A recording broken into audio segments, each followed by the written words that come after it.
Welcome to Politics Chat, in which I try to answer your questions about modern politics.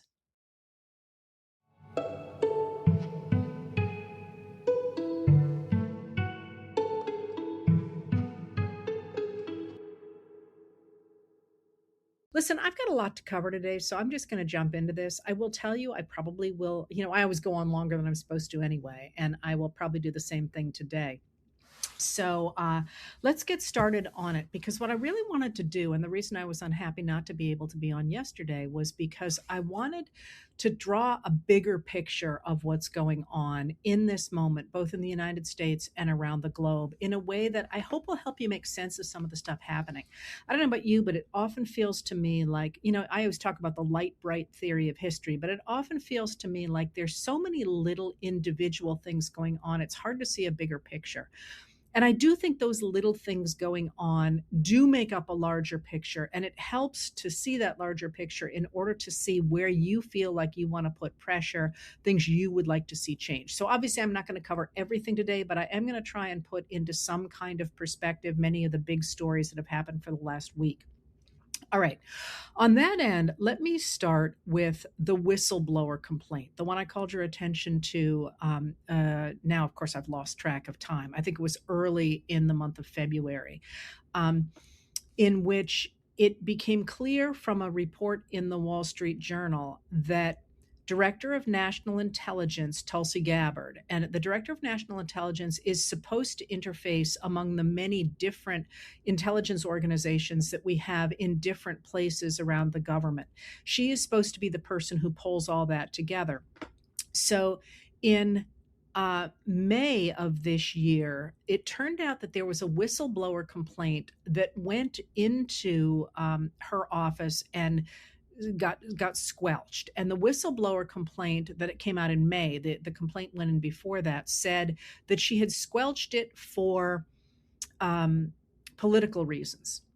And this, there's a long story there. I'm not going to go into all the twists and turns about how that happened and how it came to light. But we didn't know what was in it because the day after news broke publicly that there was this whistleblower complaint hanging out there. And mind you, it had been hanging out there for like months because it was back in May, and this is now February of the following year.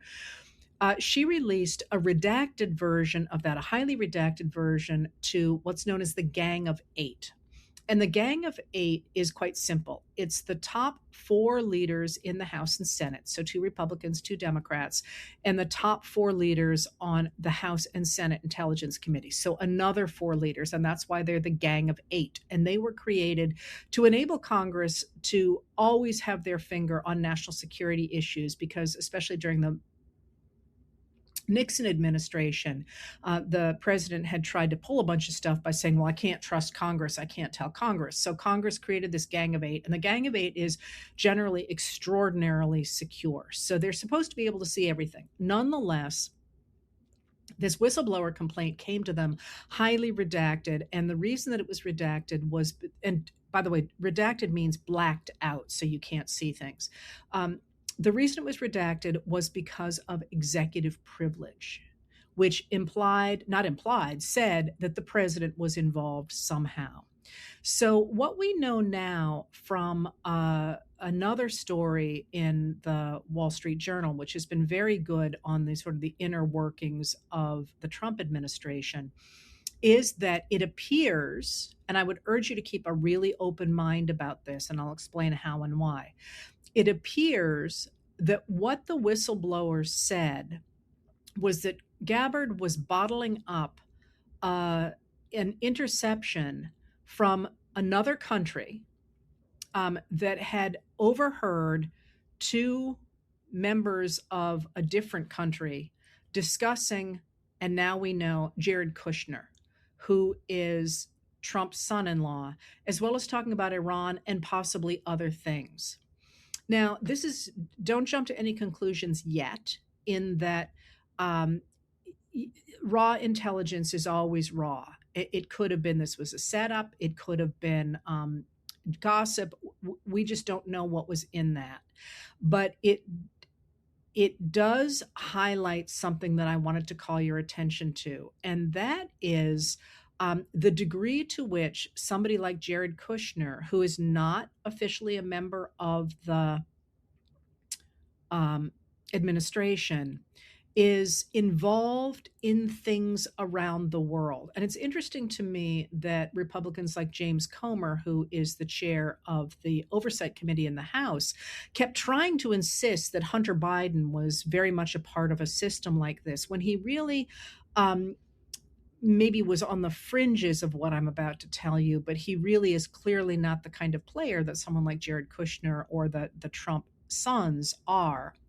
But what this shows is this degree to which there are these deals being done or discussed that involve our power, the power of the United States of America, which is us, that we are not in, that we are not uh, do not have access to. Even obviously, they're not going to come knock on yours or my door and say, "Hey, we're talking about doing this deal," but Congress, which represents us, is supposed to be able to look at all this stuff. And again, Congress sometimes does it right and so they sometimes do it wrong. But the point is, they're supposed to represent us. And this is something where not only were they not part of what appears to have been a discussion, but also that even the whistleblower account was kept from them by a member of the administration. And that's not the only place we're seeing the use of the power of the United States in such a way that it appears to be being used to enrich people who are part of a small group that we are not invited to. And I would point to you, I believe it was only this week. This week has gone on for like a year and a half, but I would point you to um, Donald Trump's coming out and speaking up against the Gordie Howe International Bridge that is being constructed between Windsor, Ontario in Canada and Detroit, Michigan. And the construction of that bridge is being funded by Canada, but the bridge will be operated and owned jointly between Michigan and Canada. And it was something that was really highly popular because the competing bridge, I think it's called the Ambassador Bridge, is really, really slow. It backs up a lot, and it was really slowing down the transfer of about $300 million a day of goods across the Canadian American border, Canadian US border. Well, Trump in his first administration, championed this project, and then all of a sudden, out of the blue, he came out and said, "We're not going to do this." And they kind of invented some reasons that the U.S. didn't want this bridge. Well, it turns out that the guy who operates the other bridge is, a billionaire who operates the other bridge, called Howard Lutnick, who is the, I'm sorry, chair of commerce, the commerce secretary, and complained. And within an hour, or maybe it was a couple of hours, Trump came out and said publicly, "Well, we're not going to support this bridge." Clearly doing a favor for this billionaire who called Howard Lutnick. Howard Lutnick, of course, is in the Epstein files after having said that he cut ties with Epstein in 2005. It turns out now he was in business with him and was friendly with him until at least 2018. So you're starting to see here this, what I'm talking about. This idea, as Josh Marshall of Talking Points Memo has described it recently, of an authoritarian international. And he uses that very deliberately. He has a doctorate in either political science or history. I always get it wrong. And I think he is using it as a takeoff of the idea of a communist international, the idea that there is this group of people who are advancing a certain kind of politics and political economy, working with each other across borders and even across interests, so long as it is imposing a certain kind of political economy on the world. And that is one in which a very small group of well-connected, extremely wealthy individuals is kind of as a world of secret deals, a world of cryptocurrency, a world in which, you can make a land deal over Gaza. There's a sort of this shadow world And it seems as if this shadow world, and Marshall's not the first one to talk about it at all. There was a really high profile piece that came out a few months ago, but I like the way he framed this, that there is this world in which these people vacation together, in which the exchange of information is crucial to sort of being able to be part of this world, and that often seems to have compromising material on each other. And as Marshall points out, it's a very stable world in a lot of ways. If everyone's got something on everybody else, then you're all kind of going through the world together. And to me, it looks very much like the world of international crime that Robert Mueller described when he was the director of the FBI in a very famous speech he gave in 2011, in which he talked about how international crime was becoming what he called an iron triangle of politicians, business people, and criminals who were working to do things like corner the international market in precious metals or in oil, or working in sex trafficking or drugs, or criminal enterprises. And they were not really about religion. They worked across religions. They really weren't about nationality. They worked across nations. What they were about was garnering money and power. And I think that's a really important concept right now, because it's easy to look at the different players that we see around us, and to think, well, what does that guy have to do with this guy over here? And the answer is, I think, an attempt to override systems of democracy in order to, as I say, garner money and power in the hands of a very few people. And to do so, at least in the case of the examples like the Arab monarchies, or now Donald Trump in the United States and the people around Donald Trump, to leverage the power of the people in their states, in their countries, in order to give themselves power. I've talked a lot about turning the wealth of the United States into cash. This is sort of turning the power of the United States, its military, its economy, its culture, and using it, leveraging it to enable the president of the United States and his cronies to make a lot of money. And that, I think, is an important way to think about some of the stories that you see around you right now. I hope that's useful. I can't actually read the comments today because I have either broken or lost all of my glasses as of today. So good luck to all of us on this one, right? Wait till you see tonight's letter. I don't know if it's going to be correctly written or not. But that brings up another set of issues that you all asked about, and that is, if you think about what I just outlined, this idea of sort of a very small group of people, and possibly an international group of people, who are trying to leverage the power of the vast majority, and I'm going to now just talk about the United States. How do you do that? I mean, how do you get the vast majority of Americans to say, oh yeah, fine, go ahead and do a secret deal with, fill in the blank? Well, partly that's disinformation, and I've talked a lot about the rise of disinformation in the United States, really since the 1950s onward, taking off in the 1980s and the 1990s, and then how disinformation quite literally gets weaponized in 2015 under people like under people like Steve Bannon, and Cambridge Analytica, and the Mercers who managed to pump social media full of um, memes and ideas that helped the election of Donald Trump in 2016. So I'm not going to talk more about that today. One of the other ways that you do it is what we are seeing on our streets with the rapid and violent expansion of federal agents, especially those from Immigrations and Customs Enforcement, or ICE, and Border Patrol. Now, again, we in the United States are frequently referring to all of those people as ICE, and ICE is certainly part of it. But Border Patrol, which is a subdivision of Customs and Border Protection, tends to be the more violent group. So I'm going to try and remember to call them federal agents. And that's who I mean by federal agents. And I would like to point out, as I always do, the Department of Homeland Security is brand new. It does not have the institutional history that the military does, for example, and it has a number of agents other than the ones I just outlined who can be deployed to work for the federal government. We tend to forget that, but there are a bunch of those people out there. Certainly not like the military or like the National Guard, but they do exist within the Department of Homeland Security.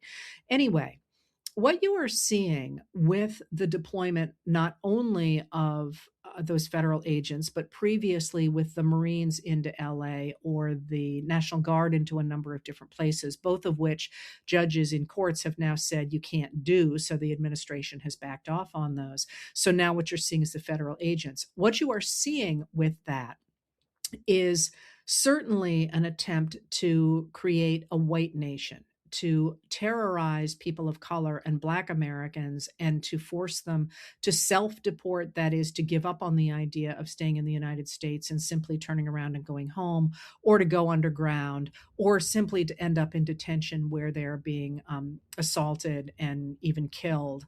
Um, I've talked and will continue to talk about what are definitely concentration camps. I understand there is a bit of a misunderstanding of that, certainly in other places in the media. A concentration camp is a place where people are concentrated because a government is concerned that they present some kind of a larger law enforcement problem. And that is literally what a concentration camp is. That is not a death camp, which concentrates people deliberately to kill them. But a concentration camp is often rife, almost always actually rife with disease and with a number of other issues that do, in fact, both traumatize people and take lives. So, anyway, what you're seeing with this rapid expansion of ICE and these detention centers around the country is deeply, deeply, I cannot go deep enough, problematic. Not just for the people from other countries who are being traumatized or, as I say, killed in these concentration camps, but also because it is establishing a system in the United States, an extremely well-paying system in the United States, which weds people to it because their livelihoods depend on it, of camps and of agents to feed people into those camps, which normalizes across the United States the idea of federal agents in the streets to round up those who are standing against the administration. Certainly, the people most traumatized by this right now are the brown and Black people who are being rounded up by these federal agents. But ICE is not, and Border Patrol is not hanging out in the suburbs of Chicago or in the suburbs of Minneapolis because they're focusing exclusively on terrorizing brown and Black Americans. They are clearly trying to terrorize white Americans into shutting up and sitting down. That violent attempt to shut up the American population has in our past worked. If you think about the ways in which the unreconstructed white Southerners after the Civil War managed to stop the biracial movement in the South, to ensure Black voting and Republican voting, Republican white voting, because remember the parties were flipped back then. They managed to put that down with paramilitary organizations, including the Ku Klux Klan, but the Ku Klux Klan was not the only one. One of the differences you're seeing today is the fact that Americans now have the ability to communicate. So they recognize that when agents show up someplace, how to get a lot of people there to make the people who are being terrorized understand that they're not alone. That was not something that was available in the post-Reconstruction South or in the Reconstruction South. But that idea of using thugs essentially to shut up the population and keep it down is what you're absolutely seeing on the streets of the United States today.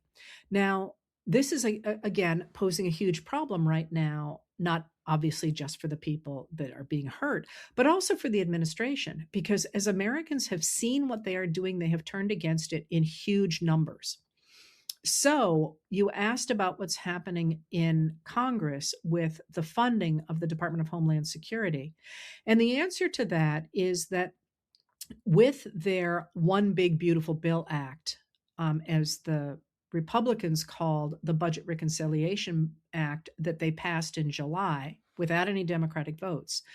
The Republicans poured billions and billions and billions of dollars into ICE and Border Patrol, as well as into the Department of Homeland Security, more than the militaries of most countries got funneled into those agencies and into the Department of Homeland Security. So ICE and Border Patrol are funded, pretty much fully funded, right through September 30th of 2029. All right. But when the appropriations bills for funding 2026 have been going through Congress, at first the appropriations bill that covered DHS went through the House of Representatives because the Democrats, first of all, don't have a majority, and it's a majority vote in the House, looked at it and they're like, well, ICE and Border Patrol are already funded, so there's no point in cutting the funding for FEMA, the Federal Emergency Management Agency, or TSA, the Transportation Security Administration. They're the people who check you through into airports, or the Coast Guard. Those are things that Americans really want and need. So we're just going to go ahead and put those things through. Well, after the shooting and killing not just of Renee Good, but also of Alex Preddy in Minneapolis, there was such an outcry that the Democrats in the Senate said, we can't possibly sign off on this. Just even symbolically, we have to take a stand against DHS, against the Department of Homeland Security. And they are able to do that and make a difference because in the Senate, because of the filibuster, which I've explained a million times, is basically just a rule. It's just that the Senate never wrote a rule to make people stop talking. The House did in the early 19th century because it got big enough that you had to. The Senate didn't. So you essentially can stop any legislation by saying we refuse to stop talking, although we don't have a talking filibuster any longer. So you need 60 votes to get, not actually to get anything passed, simply to get to what's called cloture, which means that you can shut everybody up and go on to a vote.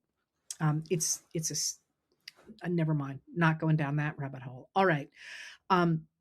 In the Senate, because the Democrats have the ability to do that, they said, we're not going to give any more money to DHS, the Department of Homeland Security, until it cleans up its act here with regard to the way it is using ICE and Border Patrol. And the demands that the Democrats put forward are essentially to get the agents for DHS back to what they were doing before Trump took office. They're not supposed to wear masks, right? Our law enforcement in the United States does not wear masks, and they are supposed to be identified on their uniforms with, what agency they're with, what their last names are, and a unique ID number. I mean, that's just the way it's always been done. They're also supposed to use judicial warrants before breaking into somebody's homes. That is, you have to have a judge agree that there's probable cause for you to think that a crime or evidence of a crime is in that structure. And in a secret memo, lawyers for the DHS changed that under Trump to say that, in fact, you don't need a judicial warrant. You just have to have somebody else in the DHS sign off on it to say, oh, yeah, we think it's okay for you to go in there. And that is, according to virtually all of our legal history, a direct violation of the Fourth Amendment to the Constitution, which is part of our original Bill of Rights, the first 10 amendments to the Constitution. And that Bill of Rights in the Fourth Amendment says that we are protected from unreasonable searches and seizures. And coming into your house by basically having one of your buddies say, yeah, I think you ought to go into that house, has always been considered an unreasonable search. So the Democrats want that. They want the agencies to stop using body cameras to surveil people, to put them into a larger database, and instead use them only for accountability. They're basically things that law enforcement has always done. And the administration is so far refusing to meet them halfway. Now, interestingly enough, on that, we don't actually know what the administration has offered. That has not been made public. But whatever it is, the Democrats said ain't happening. They voted against the funding of the rest of the Department of Homeland Security. Although, again, this will not stop Border Patrol and ICE because they're funded. What it's going to do is it's going to shut down, slowly shut down, and badly hurt the federal workers who are part of FEMA, our coasties, the Coast Guard, and TSA. And I often see people saying, "Why did you shut down? Why don't you just shut it all down? Shut down the government." Remember that there are hundreds of thousands of our neighbors who work at TSA, for example, and they will not get a paycheck. And that's not an easy thing to do. I mean, people got mortgages, they got children to feed, they got, gas to put in the car. That this Whenever people say, let's just shut it all down, shut down the government, I always feel like somebody needs to show up for the federal workers and say, they'd kind of probably like to eat too. And that's the countervailing issue here. I don't know how long the Democrats will hold out, and how much that they will get in this. To me, I don't see where they can back down. Certainly not over the Fourth Amendment. But personally, I would not back down over the masks or any of it. But there is a countervailing pressure. This is not just we can't keep TSA closed forever, because we need it, and we certainly can't keep the Coast Guard closed forever. And again, people like me love the Coast Guard because it protects our waterways, and I need that. That's part of my everyday life. But the Coast Guard also is important for intercepting drugs and all kinds of law enforcement, which is actually why they're in the Department of Homeland Security. So that's where that is now. The administration doesn't want to give that up, and it also doesn't want to give up its detention centers. And it's really important to understand, and we know more about it now, that they intend to build a feeder system of processing areas where people will go people who are being arrested and put into deportation centers will go through the processing centers and then end up in these mega warehouses that will hold up to 10,000 people, which is more than double the size of the largest federal prison that we have right now, where they will be in detention until they are deported. And this does raise the question of, why do we need facilities to imprison this many people if they're going to be deported? And the answer to that, in part, is that people who are in detention are more are easier to get to give up their rights. That is, at some point, continually told, if you just deported, you'd be out of prison, rather than saying, I'm going to stay here for my asylum case, or I'm going to stay here because of, my paperwork was going through. Partly because it is easier to deport people who are in detention. But I maintain that we must think very, very carefully about why they are building and how they are building and what the future is for what they are building, of a system of mega detention centers in this country. Because there will come a point when there aren't people that fit the current description to put in those.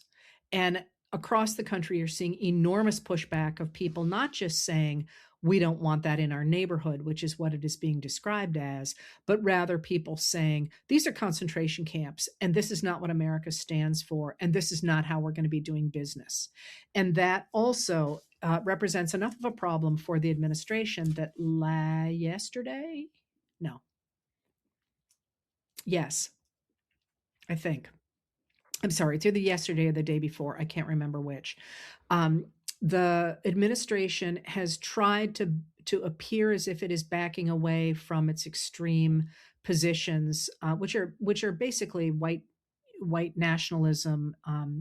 This idea, the Great Replacement theory, wiping out people of other colors, other backgrounds from the United States of America.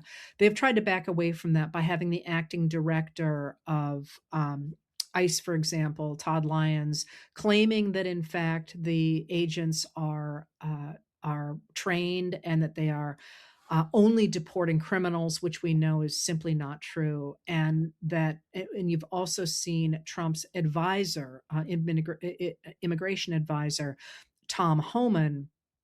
They call him a border czar. That's nothing. I mean, I could be the czar of my map, right? It's that title doesn't mean anything. He's simply an advisor saying that they are going to be pulling the surge out of Minnesota, out of Minneapolis. And that's really, really fuzzy. And it sounds good, but remember, ICE operates and is always operating around the country. And Homan actually has been a defender, and he's no great moderate, let me tell you, but he has been a defender of ICE institutionally. And the fact that people like Gregory Bavino were using Border Patrol and ICE in extraordinarily violent ways upset people like Homan, who were like, pretty soon the American people are going to turn against ICE altogether. So they're going to pull out the surge gradually, but ICE will continue to remain. So my guess is they're trying to tamp down the violence there, that is to back off on it, but ICE is still going to remain. And I think you got to hold your breath and see what that's actually going to look like. Because again, we've had ICE for a while now, and they do operate, and most of us never see those operations because they are looking for criminals. They're not doing these break all the windows, drag people out, tear gas them, throw flashbangs, yell at them, beat their heads, all the things that you're seeing ICE doing. So they're trying to back off on at least look publicly as if they are backing off on what they are doing. But I think it's really important not to make the mistake of not seeing the larger picture here. If, in fact, the Trump administration and the cronies in the Trump administration are going to be part of that authoritarianism international, they need to shut the rest of us up. And it's not working. We're getting louder and we're getting better organized, and we're really dramatically pushing back. So if the violence doesn't work, I think you're going to see, I always try to tie a whole bunch of stuff together. If the violence doesn't work, you are going to see, and already are seeing, a real uptick in disinformation. There's a lot of that. But you are also seeing in the administration now a very serious concerted effort to make sure that opponents of the administration can't vote. All right, so today, Kristi Noem is an interesting character because she and Corey Lewandowski, and I've always danced around the issue that it seems pretty widely known that the two of them are having an affair. They're both married to other people, but the Wall Street Journal basically came out and said it yesterday, so I'm now going to say it as well. The Wall Street Journal and other people have been really going after Kristi Noem and Corey Lewandowski, who are really the face of these violent federal agents, and they are working very closely, clearly, with Stephen Miller. If you remember when Noem got in trouble earlier, she said, everything I have done, I've done at the orders of Stephen Miller, the Deputy White House Chief of Staff, unelected, or the president. And there is a clear sense now that there is an attempt to put pressure on the administration to get rid of Noem, and with her, Lewandowski. And you see that in this Wall Street Journal piece of yesterday that is just excoriates both of them, but also makes the point that Lewandowski, who began this whole run of his life as Trump's first campaign manager, which he was not doing at all a good job. That's when the campaign, interestingly enough, one of the people who brings Manafort on is also all over the Epstein files, by the way, a guy named Tom Barrack. But they bring the Lewandowski is not doing, Trump's in real trouble. They bring on Paul Manafort, and Paul Manafort had been a lobbyist, and he's a really interesting figure. I mean, he's a sort of the devil incarnate in many ways, but he's a really interesting figure. And he had been working for a Russian oligarch, in addition to a number of other people, really unsavory people, so unsavory that they became known as the torturers lobby. Anyway, they bring on Paul Manafort and push Corey Lewandowski sort of into a side role. Well, Corey Lewandowski, according to this article, really sort of grabbed hold of Kristi Noem as somebody who could be the next face of MAGA. And they really made a point in this article and elsewhere today of suggesting that she is trying, with the help of Corey Lewandowski, to take over Trump's position in the MAGA movement. And of course, that's going to infuriate Trump, who's already not terribly happy with the mistakes that she appears to have made.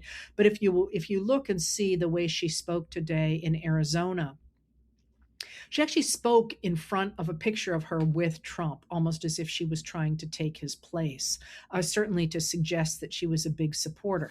But the reason that I'm sort of went down the Corey Lewandowski, Kristi Noem rabbit hole there is because one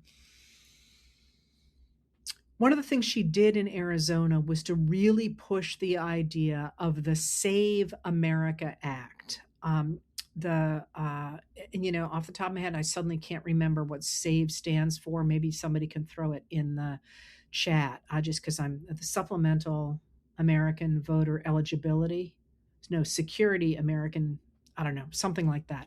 The Save America Act is pretty clearly where administration officials are going to try to cut up to 20 million people off the voter rolls. And what this law would do, and mind you, it passed the House on Wednesday, but there isn't a law yet. There's just a bill. Whatever I tell you may not be true if it ever passes in full. But the measure, as it passed the House of Representatives, does a couple of things. First of all, it requires that you have proof of citizenship in order to vote. Now, let me go down another little rabbit hole here. The United States doesn't have a federal system of ID. We're one of the few countries that doesn't. And the reason that we don't is because the states always refused to give that power up to the federal government. And when Democrats, for example, suggested it would be a very good thing, especially after they passed the Motor Voter Act in 1993, Republicans went bonkers and said, this is surveillance, this is the government taking over, this is the federal government taking over, we can't have that happen. Which is really interesting because now we've actually got, under a Republican president, the administration creating this vast database on all of us that we have no control over. So it's interesting to me that the idea of a national ID has not come back up, because in a way that would solve a lot of problems. The United States doesn't have that. So the way that we have tended to protect voting is the states would decide what was a legitimate form of ID. So in a state like Texas, for example, you can use your hunting and fishing license as a voting ID, but you can't use a college ID.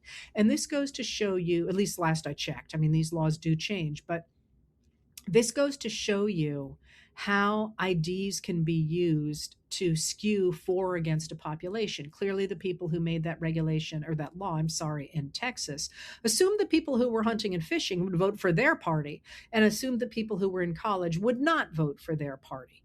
And there is, within this attempt to create a federal citizenship requirement, something very sneaky. And that is, the two forms of ID that establish your citizenship are your birth certificate or a passport. Well, first of all, a birth certificate is not something that necessarily everybody has their hands on. Frankly, I lose mine a lot. And because, for weird reasons, I've needed them lately, I actually do know where I could put my hands on a real birth certificate. And that can't be a photocopy. It has to have a stamp on it. It is expensive to get them, by the way. But in order to do that, you got to know where you were born. And one of the reasons it's a little difficult for me is that I was born in a hospital that now is in 2 different counties. And invariably, when I try to get my birth certificate, I apply to the wrong county first. And then they send it back and they say, we have no record of you here. And then I go through the other county and then I get my birth certificate. It's not something that people necessarily have. And again, it's expensive to get it, and it's a nuisance, especially for somebody like me who always applies to the wrong county. Um, so not everybody necessarily has birth certificates, but what happens if your birth certificate is not the same name as you currently have? So you changed your name, for example, like when you got married. And that is one way to cut out of the voting population a lot of women. And beginning in 1980, women began to vote for Democrats over Republicans in higher and higher numbers. And currently, women vote for uh, Democrats in really high numbers compared to Trump, because women do not like Trump. And by the way, people always say except white women. I will point out that your region matters a lot in that case.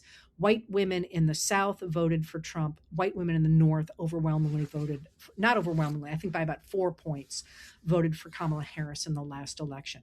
But certainly women of other populations vote heavily for Democrats. So this argument, first of all, that you need a birth certificate is deeply problematic for women, but also for transgender people whose birth certificate has their dead name. It doesn't have their current name, or for other people who've changed their names. And people always say, well, what about JD Vance? He's changed his name a lot of times. Yes, but the other thing that you can use is a passport. A passport is a certification of citizenship, and that it covers a lot of people, but passports are expensive. It is expensive, and it takes a lot of time to get a passport. So it's not like you can get a passport with a week's notice. If you tried to do it, I think it's at least 6 weeks and sometimes more than that. So a lot of people are not going to be covered by this SAVE Act, if in fact it goes into effect. But here's the other piece of it. One of the other things the SAVE Act, as it does, or as it's currently written as it passed the House, is it requires the states to purge their voter rolls every month, and it is using a tool that is currently used by the Department of Homeland Security. But that tool that the DHS is using to go through the voter rolls themselves and is turning up what they claim are American or non-citizens voting, in fact, has extremely high rates of false matches. So they're actually saying to people, you've got all these all these non-citizens voting in your states, especially in Missouri and Texas. And the people go and look, and they're like, what are you talking about? These people are citizens. Often they're naturalized citizens, but they're as much a citizen as I am. And I was born here, and my family's been here for a gazillion years. So they're trying to purge these rolls. Now, before you get upset about the SAVE Act, as you should be, by the way, it has not passed the Senate. And right now, it doesn't even have a majority vote in the Senate. That is, it's not being held back simply by Democrats who aren't behind it. Even Republicans don't like the idea of the federal government taking over the requirements for the elections, not least because for federal elections, not least because the Constitution is quite explicit that this power belongs to the states. And members of states don't generally like to give up their power to the federal government because they're defending their states, as they should be. Although this group of MAGA Republicans has been frighteningly likely to give up their power to the states. So, I'm sorry, to the federal government. The states have given up their power to the federal government far more often, I think, than they should have. And I've talked to you a lot about that. You know what? I'm going to go back to this issue. But just because people say they like my rabbit holes, I will throw in here this issue of federal citizenship and having a birth certificate or some kind of passport is actually really important to American history, especially to Black history, because one of the ways that Black Americans could escape enslavement in the American South was by using papers, citizenship papers from the federal government, simply by virtue of the fact that they didn't have photographs in those days. And so you could describe yourself to the federal government to say you were a US citizen in order to be aboard ship. And you could use those papers, uh, not exactly interchangeably, but you could use citizenship papers that were signed by the Department of State, for example, or free papers that were signed to enable you to pass among ports. And that's actually how Frederick Douglass gets out of enslavement in Maryland. And this is a bit of a spoiler, he does mention it in his third autobiography, is another sailor, he's actually working in the maritime trades, another sailor lets him use his passport papers, the papers that will let him pass ports in order for mariners to be able to go from one port to another. Or, as I say, you could also have federal citizenship papers. Those are slightly different things. Those are used internationally, but those become a way for enslaved Americans to be able to get out of enslavement. And when Frederick Douglass does that, when he uses those papers, he's actually aboard ship. And he's a striking looking man if you know what he looks like. And he is trying to hide his face, because if somebody recognizes him, they can say, these are not your papers, and then he's in serious trouble. He's going to be in I just can't even begin to describe the trouble he's going to be in. And he looks up at one point, and a man catches his eye, and he thinks, I'm done for. And the man is an abolitionist, and he looks away. It's a really powerful moment. Anyway, that idea of belonging to a nation and and having rights because you belong to a nation is a really important one, as I say, especially for Black history. And I wanted to mention it today because, of course, we are in Black History Month, but also because tomorrow is the day that Frederick Douglass claimed as his birthday, because coming from enslavement, he didn't know the exact date of his birthday, so he always claimed February 14th. And I thought a shout out to Frederick Douglass was in order. All right. But this idea of trying to insist on a certain kind of federal identification in order to register to vote is brand new, and the MAGA people would like to get it through Congress, but so far the Senate does not look as if it wants to do that. And so, as of this afternoon, we got this from President Donald Trump in his social media account, an account that, as you know, I maintain is not always written by him. Sometimes it is, sometimes it isn't. But this afternoon, the social media account of the President of the United States said, this quote, I'm reading it as best I can without my glasses. The Democrats refuse to vote for voter ID or citizenship. The reason is very simple. They want to continue to cheat in elections. Now, remember, this idea that undocumented people vote in elections began in 1994 after the Motor Voter Act. There has never been any evidence for it. Never. All right? The reason is very simple. They want to continue to cheat in elections, he said. This was not what our founders desired. And this I find fascinating because, in fact, we didn't really have a concept of what was a citizen in the early days of voting, because we barely had an idea of what was a nation. We don't actually get real definitions of citizenship until after the U.S. Civil War, which itself would be an interesting conversation that I don't have time for now. This was not what I'm sorry, one last thing. Hamilton was not born in the United States, just FYI. So when you hear this, it's like you got to kind of think of Hamilton as one of the founders, and he was not born in the United States. This was not what our founders desired. I have searched the depths of legal arguments not yet articulated or vetted on this subject. Who knew? And I will be presenting an irrefutable one in the very near future. There will be voter ID for the midterm elections, whether approved by Congress or not. Also, the people of our country are insisting on citizenship and no mail in ballots, with exceptions for military, disability, illness, or travel. Thank you for your attention to this matter, President Donald J. Trump.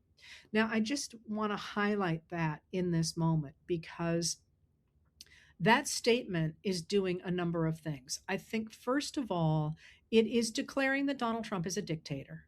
That is, the Constitution is crystal clear that it is only the Congress of the United States, the legislative branch, that can make law.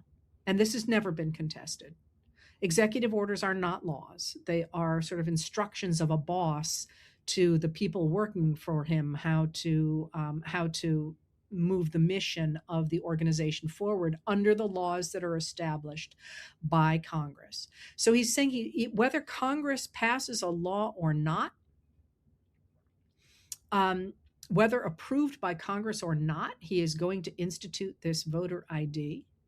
It is also his declaration that he knows what the founders desired, which, by the way, there is absolutely no way that he or anybody with him has plumbed the depths of legal arguments not yet articulated or vetted on this subject. I'm a little bit of an expert, by the way, on this, and I will tell you, these new arguments, sort of reworking birthright citizenship, for example, or trying to suggest that the framers had a different idea about citizenship than we have understood, are completely crap. I mean, there's my word for it. And I think you're also seeing here his recognition that the American people do not want to join Authoritarianism International. And he is throwing his chips in on this idea that he is going to take over the United States of America by taking over voting. The election's going to be held, but he's going to make sure that he's the only person, he and his people are the only ones who get to determine what is a fair vote. And this is it. I mean, this is what we are going to be fighting now between now and the November elections, because those people who keep saying, oh, well, he's so unpopular, we're going to win because, we have all the numbers, which is 100% true. People have turned on Donald Trump. His numbers are in the toilet. All the people who put him over the top in 2024 have turned to him, some by as much as 50% of their vote. These are all deadly numbers for somebody who's actually going to abide by what the American people want. But he has just announced to us that he is not going to do that. So waiting until this vote happens is far too late. This is our struggle going forward now, is to make sure that the SAVE Act doesn't go through, but also that we harden the spines of our elected officials to push back on this. Whether it means continuing to hack away at Kristi Noem, at Russell Vought, the Office of Management and Budget, who has been decimating our government. If it means, getting rid of Stephen Miller, whatever it takes to weaken this administration such that it cannot skew these the voting in 2026. Now is the time to do that, is to recognize we cannot wait until November. Although November is very important, and you should make sure you have a birth certificate and that everybody in your family does, that matches your name now, or that you have a passport. Now is the time to do that, and that all your friends have passports. All those things are very important, and there are organizations working to make that happen. Now we must keep up the pressure that has pushed back on ICE, that has pushed back on Border Patrol, that has forced Congress really to ignore Trump's 2026 budget and write their own, that has in so many ways said, you're not going to get away with turning us into authoritarianism international. This is the place and the time for us to do that now. And you always want me to talk about the monks. I was in Washington when the monks were. I somehow just kept missing them.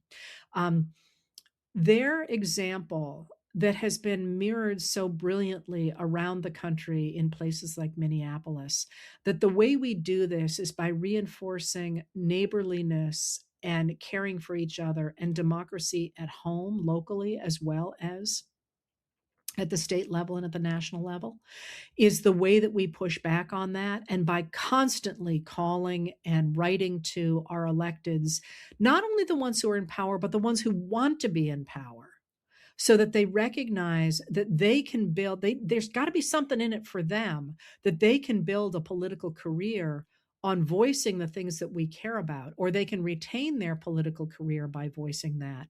This is the time to do that. And now, especially as people are starting to think about office, right now, I think it was yesterday, Susan Collins announced that she would run for another term in the Senate from Maine. She's extremely vulnerable.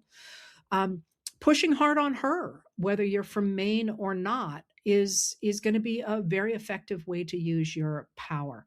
So let's dig in on that if you care about these issues, and continue to do what we're doing, because I think we're really seeing this moment in American history crystallizing into the attempt of Trump and those who are using him and using his position, because it's not monolithic. There's about four different groups. You're seeing this moment in which they are making their play to cement control over the United States of America, and the vast majority of us who don't want to be part of a world in which what we do and what we create is leveraged by a very few elites in order to enrich themselves and give themselves more power, so they can do things like they have done to the survivors of Epstein's sexual assaults and sex trafficking. Um, this this is the moment for us to make sure that the United States does not fall into that trap. It's just something that occurred to me. I forgot to talk to you about Bondi, whom you asked me to, but I'm already at an hour, so I'm going to save that for another day. I'm sorry about that. I have written about her. And thank you all for being here, and wish you a very happy weekend, a good Valentine's Day if you enjoy spending Valentine's Day with friends or family, and wish you, with that, a happy Frederick Douglass's birthday.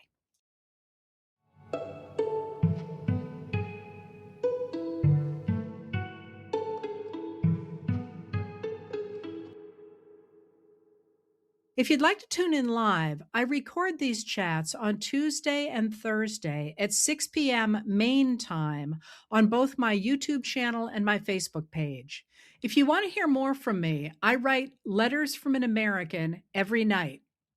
It's available on Substack and on Facebook, and the audio version of the nightly letter is available the following day wherever you get your podcasts. And finally, on Saturday mornings, I talk with Dr. Joanne Freeman, the historian of the early republic, professor, and dear friend, about history and politics. We call our talks What the Heck Just Happened, and you can find them on YouTube. Politics Chat is produced by Lauren Westfall, music by Andrea Von Kampen.